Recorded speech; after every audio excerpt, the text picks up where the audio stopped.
Time. What is time? How's it going, everybody? It's Carpo here. Of course, I don't know why I introduced myself like that, but I guess for those who have never seen my video, I might click on it saying, oh, it's about time. This video is about time. It's about time for a video about time. God, my jokes are cheesy. I have a fascination with time, but the reason I started this video is I just finished one about politics, and I said I want to talk about a new subject. I want to get into something to distract myself from the chaos of daily life, and I just thought time and hit record.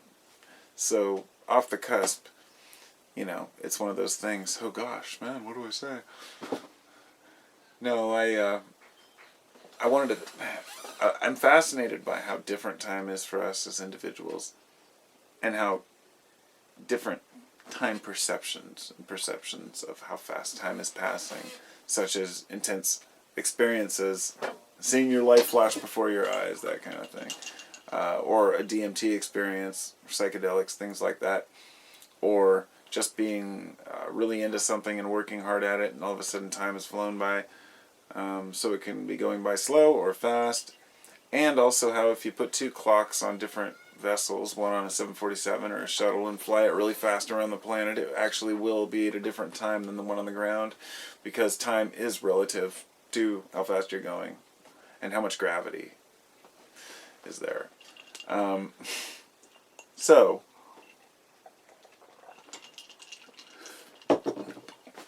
here's the thing. I'm going to tell you everything about time. No, I'm just kidding. Completely kidding. I don't know shit.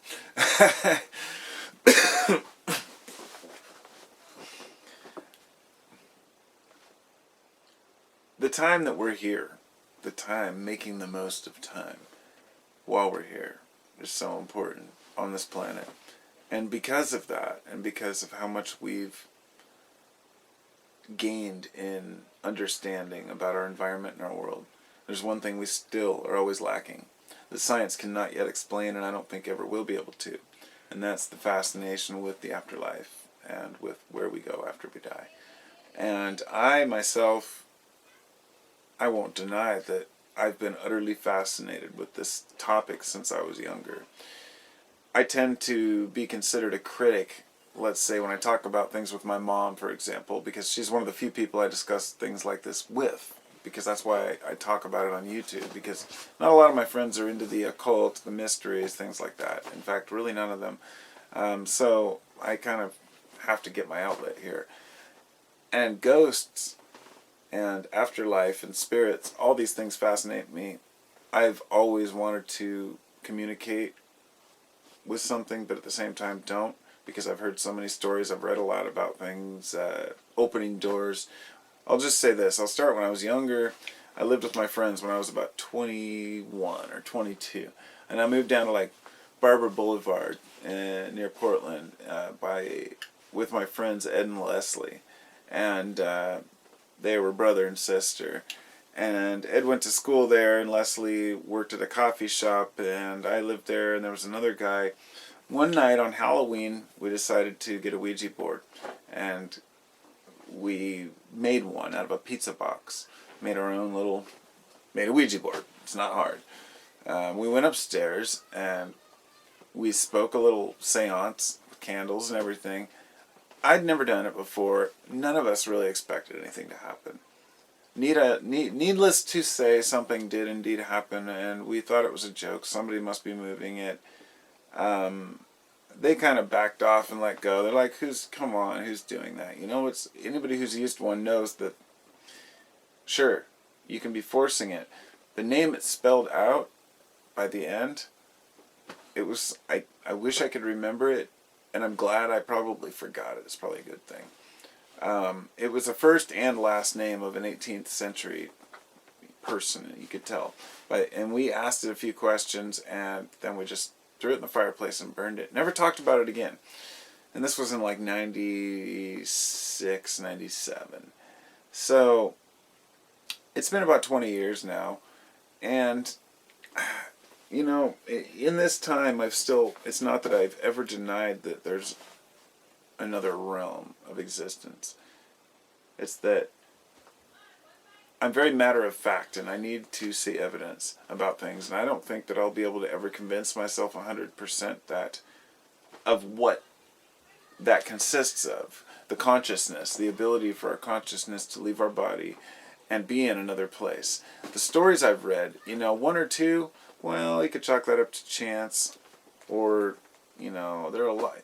Sitting outside your body, up by the ceiling, and reading the type of light fixture it is, which can only be viewed from ceiling level, and seeing your body, describing the nurses that you wouldn't have seen because you were unconscious. These kind of things are just consistent throughout history. There's so many of them. But on top of that, there's several experiences of astral projection, remote viewing, and the government used it, as well as did several psychic tests. Even if they say it was inconclusive, put it this way, if the government spent millions on psychic tests and remote viewing, do you really think that if it did work, they would just announce to the public what they're doing? No. But the fact they even did it showed that they had something to gain from it. And the question is, what is real, I guess, and all of that. What is it that...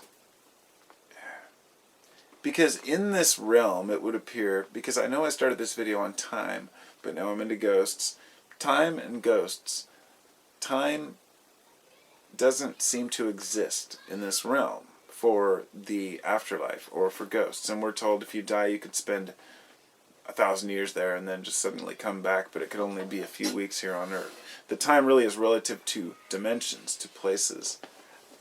And, of course, it's really difficult when you talk to people who say, who believe 100% that they know that when you die, you go to heaven, or rather a place, whatever it is, and you sign this actual book where you're going to do in your next life, that you plan it out, and you sit and you think about things you could change. If this... It's the attachment to human form, to the idea that we're even thinking or seeing in that same way. It blows my mind, because I believe, okay, if I'm going to leave my body, I'm obviously going to be a detached consciousness. And what does this mean? Do you need the retinas to view what's going on? Why? Here's the thing, all they're doing is transferring it into signals. And the signals are transferred to your brain, imprinted on your brain as they used to think, but now they know better. Something that blew my mind and might blow your mind, the way that smell works. They've never quite understood it. The molecules enter your nose and you smell them. And now the belief is that these molecules are somewhat like vibrations, that they actually trigger the frequency of these molecules are what you're sensing. I can't remember where I was reading it, but it's a legitimate scientific theory now, and it was on I can't remember what documentary they talked about it too. But it's a pretty crazy idea, I mean, goodness, in the human body, so flawed, it would of course be a human dream to be able to escape into another dimension afterwards. A painless existence, right?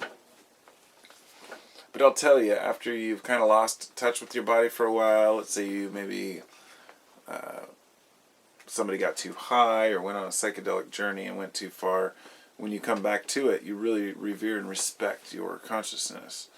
And I think that's why I don't desire to take psychedelics or anything as much as I used to. I used to be like, wow, let's go trip out and, hang out and talk about life, and now I'm like, well, I've done all that. What's next? Living it and really revering, actually. This might sound, of course, ridiculous to some who know I smoke pot and take kratom, but that I like to live sober.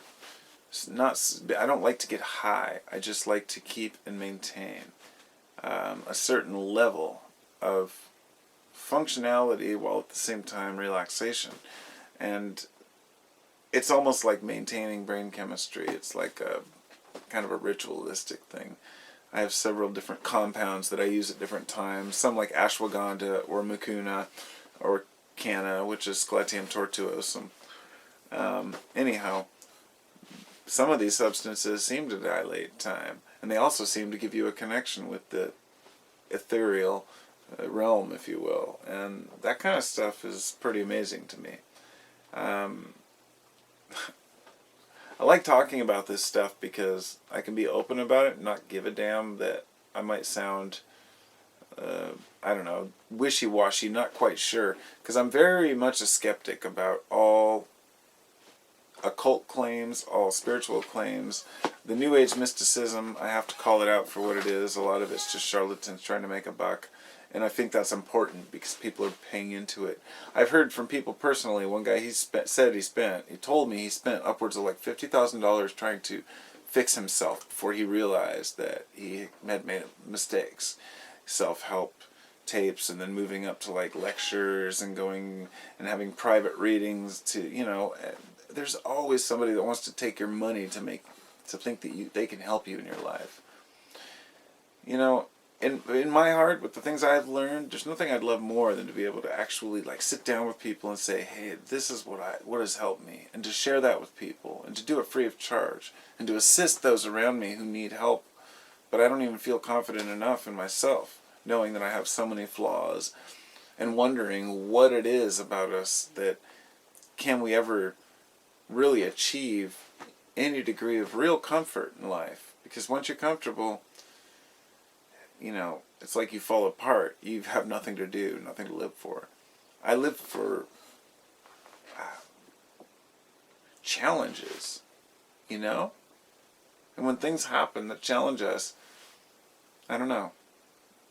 I'm going from thing to thing here, but I did want to go back to the ghost thing. A couple of years ago, I saw my first real UFO. I was with my oldest son. He's 22. We were out camping. We took mushrooms that night, which is why we were coming down. It had been several hours afterwards. We'd been seeing satellites all night, helicopters, planes all night. This was nothing like that. And we were both like, holy crap, it moved kind of like an ant. It stopped in one place, then it moved again. I'll never forget it. I know what I saw, and I know the Mount Adams area has many sightings like that. But I didn't know that at the time, that they looked like that. But afterwards I found out, and we all confirm ourselves with what we believe, with our situation and what we see. That thing and the Ouija board were a couple of the only real experiences I've had where I've sought out and looked for it, because I was seeking out to see something like that. So how much your expectation plays into that, I don't know. But as for like ghosts, I've never seen a ghost. And I know a lot of people say, oh, I would never want to see a ghost. Do I believe in them? That makes it hard for me. I can't just believe in something I can't see. But on the other hand, if I did see one, it might scare the shit out of me too. But I believe that the ghosts that are seen and that have been seen through history, a lot of them are hallucinations, direct hallucinations. And some of them, like poltergeists, could be created by the person themselves, by their own psyche. Psychokinesis. I don't know. But the ones that are real, or that may be real, are they residual energy? Or are they the conscious, disembodied spirit of the person who really needs to pass over? We've been told these things over and over. But you hear it constantly that, oh, it just needs to pass over. It's just a spirit that, hasn't gone to the other side. And you hear this from psychics. But you also hear from Christian priests that, Satan is trying to get you through rock and roll music, that kind of stuff. I mean, I know that may sound like a bad example, but it's not. It means that people who claim and profess to be experts in certain belief systems are telling you what they believe is true, and you're believing them without question, then, that's fine if that works for you. For me, I just have to know exactly how they know this. Did you read this in a book? Did you hear it from another psychic? Have you felt it and experienced it yourself? Can you prove it? What's your evidence? And you'll notice within the New Age community, there's a lot of poo-pooing on people who ask questions. So I'll just leave it at that. And within the ghost community, come on, it's a freaking joke. the ghost hunters and the kinds of shows that came out, these douchebags walking around with cameras trying to film something. Did ghost hunters ever really film anything? But you know, some weird sounding creak, or you know, show their meters that are going off the wall. It's a fucking television show, you know. But all that entertainment that they've done with ghosts and with aliens, it's taken the true like excitement away from a lot of people, because they don't believe that these things are real anymore, because there's so much bogus stuff on Ancient Aliens, you know.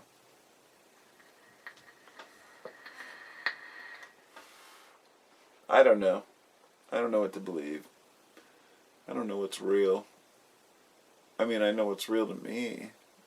And I can pretend like that's real for everyone else. But that's not fair. That's what a lot of religions do. They try to tell you what's right. They try to tell you that you're wrong. I'm glad I've kind of moved beyond that arguing with Christians thing, you know.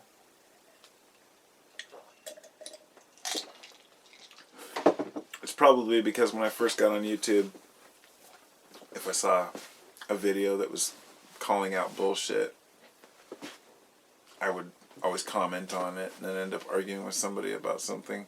Or I would make a controversial video saying why Christianity, I don't believe that this was real or that was real. And then I'd get into an argument with the subscriber who, you know, takes it personal because they want to believe and don't want their God insulted.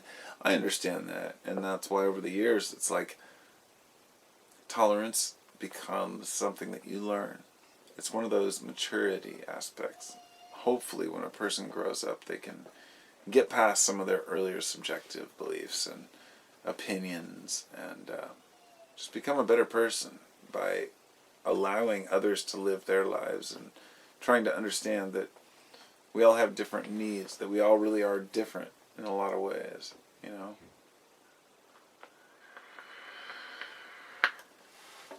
We have to accept that sexes are different, male and female, and that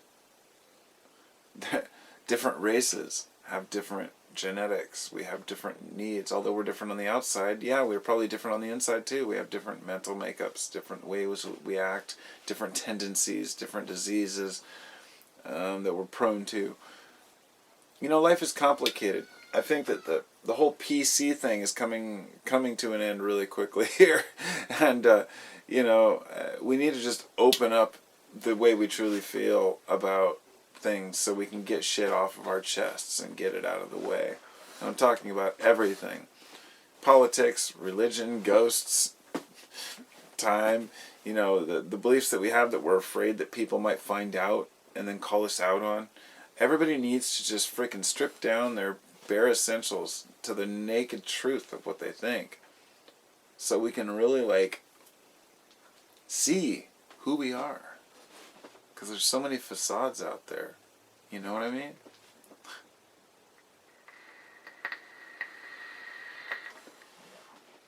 I'm not a fake person. I do my best. You know, when I vape on camera I feel like an idiot, but I do it because it's a comfort thing, and I'll admit that. I'll admit my fault. I'll start the trend. But there's a lot of people out there who may think that I'm vaping because I think it's cool or because I'm showing off. I really don't. And that's just something that popped into my mind just now, because I realized there are a lot of people out there, when I said fake, a lot of people who are just obsessed with vaping to the point where it's like they have to show you how big of a cloud they can blow, and it's just silliness to me. I was a smoker for 25 years. Now I've vaped for a year and it saved my ass. And when I'm sitting here talking on camera, it's like a comfort thing, you know? Like the philosopher in this pipe. But anyway, I want people to know that when I make a video, I'm as real as I can be. I try to be. And that sounds cheesy as fuck, I know. But it's just who I am. I try to word things in a way that people can understand me, and I try to like present it a little more respectably than I would talk if I was like, hey dude, what's up? Because when I'm hanging out with my friends, I'm like, what's up, bro? You know, just like very slang oriented. And I try not to, you know, use too much slang when I'm talking, because I know there's people from other countries that don't understand the lingo I'm using. So, you know, when I use certain terms, I've had people be like, what does that mean? I'm like, oh, sorry, man. I'm like, that's how I talk with my bros. But I'm not a cool guy. I didn't grow up as a cool guy. I grew up with friends that we did our own cool thing. We were skaters and we were heshers with our long hair and mullets. I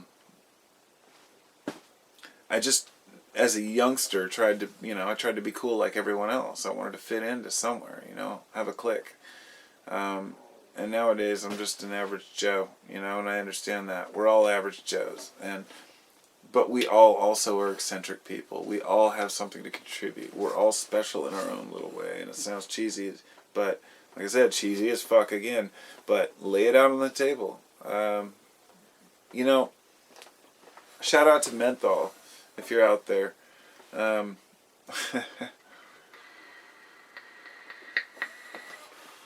Your videos are awesome. You're one of the only people, one of the very few vloggers that I actually watch. And even though I roll my eyes sometimes at first, because I'm like, you know, your videos would be really long and you're driving and talking about shit, but nothing like, okay, whatever, I'll kind of bypass it a bit. But you always got to a point where you were talking about something important in the video and you were being your true self. Like, you're a real person. And that's awesome to me. Not just being a real person, but being a cool real person. You know, you remind me a lot of my friends and I when I was younger. And I know you're not that young or anything. I just feel older, I guess, because you seem in your 30s. Anyhow, you probably won't even be watching this, but there are a few vloggers out there that I like to watch, and people that really can express how they truly feel without being embarrassed about it. You know? Because we're all just people. So loosen up, y'all. I'll talk to y'all later.